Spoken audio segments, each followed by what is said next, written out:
aku Diva Ira Salsabila. Nama aku Alifa Aulia Firdaus. Nama aku Devita Pratipa. Kami mahasiswa dari Universitas Pendidikan Indonesia, Prodi Manajemen. Nah, di video ini kita akan berbincang sedikit tentang Pancasila, modal sosial bangsa di tengah tantangan era revolusi industri 4.0. Sebelum ke inti pembahasannya, di sini aku bakal sedikit kenalin tentang Pancasila. Pancasila ini tentunya penting banget karena Pancasila ini menjadi ideologi negara kita, identitas bangsa kita. Kan gak mungkin ya sebuah negara berdiri tanpa punya identitas. Nah, sekarang aku bakal ajak kalian buat lihat salah satu monumen yang ada kaitannya sama Pancasila. Nah, sekarang kita udah nyampe nih di Museum Perjuangan Rakyat yang terletak di Jalan Dipati Ukur nomor 48. Museum ini cuma berjarak 5 menit dari Gedung Sate. Sayangnya, pada saat kita datang ke sini, kita nggak bisa masuk ke dalam museumnya dikarenakan wabah COVID yang saat ini sedang terjadi. Kalau kita lihat lagi, di bagian luar museum ini terdapat lambang Garuda Pancasila yang ukurannya gede banget. Di lambang Garuda Pancasila ini, pada perisainya terdapat 5 simbol, yang masing-masing mewakilkan sila Pancasila. Kita semua pasti udah tahu dong Pancasila itu apa, tapi gimana dengan sejarahnya? Ternyata Pancasila ini lahir pada tanggal 1 Juni tahun 1945.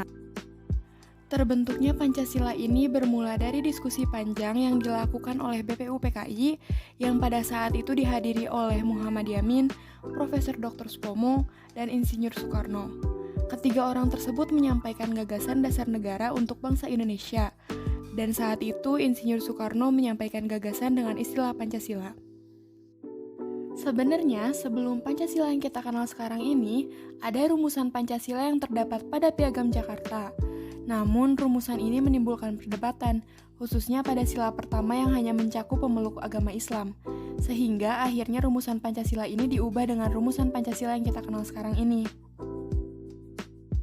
Nah, sekarang kita kan udah sedikit lebih kenal dengan Pancasila nih. Sekarang coba kita cari tahu lebih lanjut lagi yuk tentang apa sih Pancasila sebagai modal sosial bangsa itu. Menurut kamu nih, apa sih Pancasila sebagai modal sosial bangsa itu? Menurut aku, bagi informasi yang terjadi pada era 4.0 ini menjadi tantangan setiap negara. Negara-negara yang tidak memiliki ideologi yang kuat rentan untuk tenggelam. Suriah menjadi bukti nyata kegagalan sebuah negara pada era reformasi saat ini. Menyadari situasi tersebut menjadi tugas penting bagi Indonesia untuk mengembangkan kembali Pancasila dengan memanfaatkan Pancasila sebagai modal sosial bangsa di era yang sekarang ini. Pada era teknologi informasi dan komunikasi yang berkembang pesat saat ini, Indonesia akan disuguhi oleh ideologi-ideologi tradisional. Boleh dikatakan bangsa Indonesia telah mengalami darurat ideologi tradisional.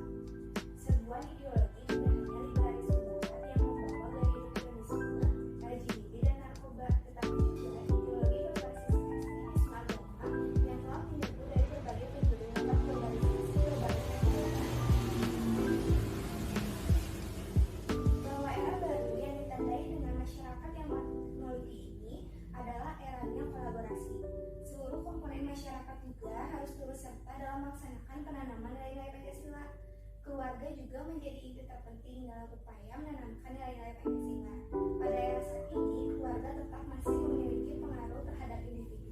Sementara itu, dengan pola komunikasi yang berubah pada era 4.0 ini, peneliti dari Pusat Studi Keamanan Nasional Universitas Bayangkara Indah Pangestu, Amaritasi mengusulkan influencer atau orang yang berpengaruh di media sosial dapat dilibatkan untuk menanamkan nilai-nilai Pancasila dan memperkuat wawasan kebangsaan kepada generasi milenial.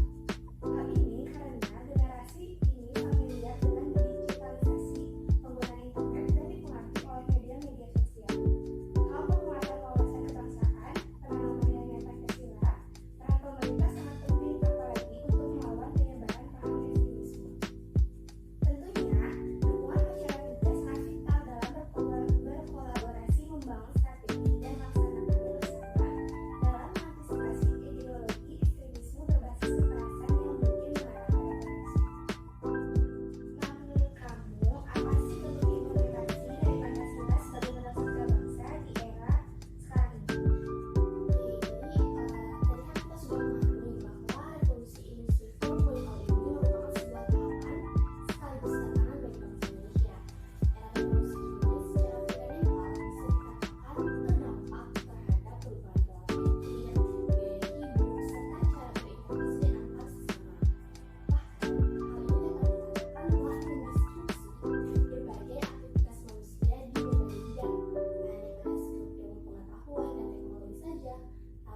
Pancasila sebagai modal sosial bangsa di era revolusi 4.0.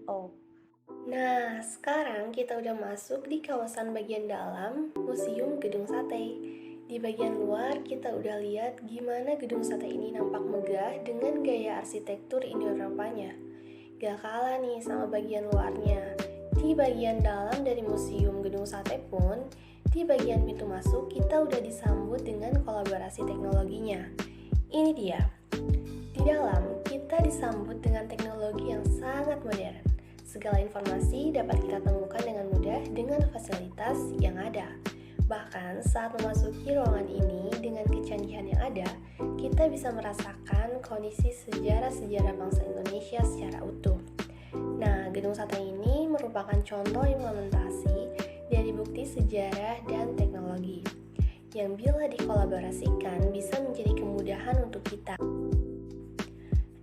Tunggu dulu, gak cuma museum sejarah nih yang jadi bukti kalau teknologi gak selamanya jadi hambatan. Ada juga kemunculan e-commerce. Ini merupakan bukti dari interaksi sosial masyarakat.